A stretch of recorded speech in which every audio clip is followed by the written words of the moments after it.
A supply ship approaches a tiny cluster of islands in the North Atlantic. It's December 1900. On the cliffs ahead, the beacon of the Flannan Isles Lighthouse. But tonight, the lamp is dark. No greeting from the keepers, no smoke rising from the chimney. The relief crew climbs the jagged path. They find the gate unlocked, the door ajar, beds unmade, a clock frozen in silence, and the 3 men stationed here, gone, vanished, without a trace. This is the story of the Flannan Isles Lighthouse keepers, a mystery that has haunted sailors, scholars, and storytellers for more than a century. The Flannan Isles sat 20 miles off the northwest coast of Scotland, isolated, harsh, a place of silence broken only by the wind and the sea. In 1899, a new lighthouse was built there, 40 meters above the waves, a vital beacon for ships navigating the treacherous waters of the Outer Hebrides. 3 men lived and worked on rotation. Their names: Thomas Marshall, second assistant, James Ducat, the principal keeper, and Donald MacArthur, an occasional keeper filling in. Men hardened by the sea, disciplined, reliable, trusted with the lives of sailors. And yet, just 1 year after the lighthouse was built, all 3 would vanish into legend.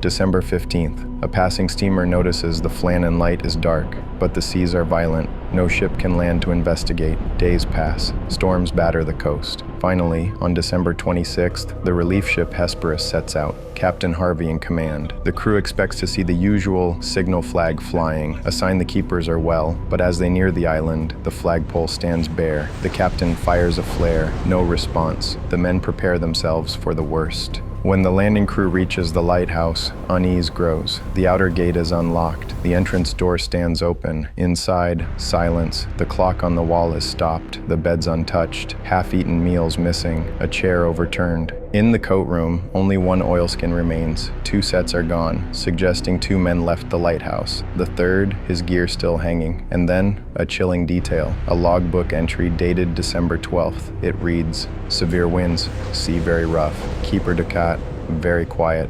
MacArthur crying." Another entry, "Storm ended, sea calm. God is over all." But weather records show no storms that week. In fact, the seas were calm. So what exactly drove the men into fear?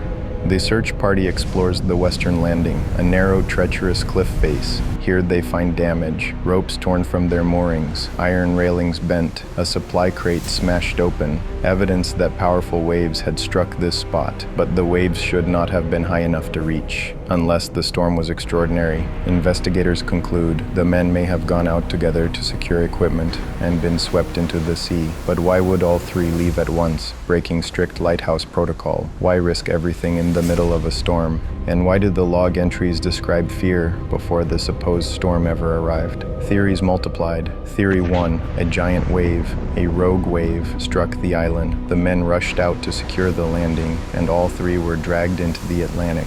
Theory 2, madness. Isolation drives men to breaking points. The log entries describing tears, silence, prayers. Did paranoia overtake them? Did one man snap, turning on the others? Theory 3, a fight.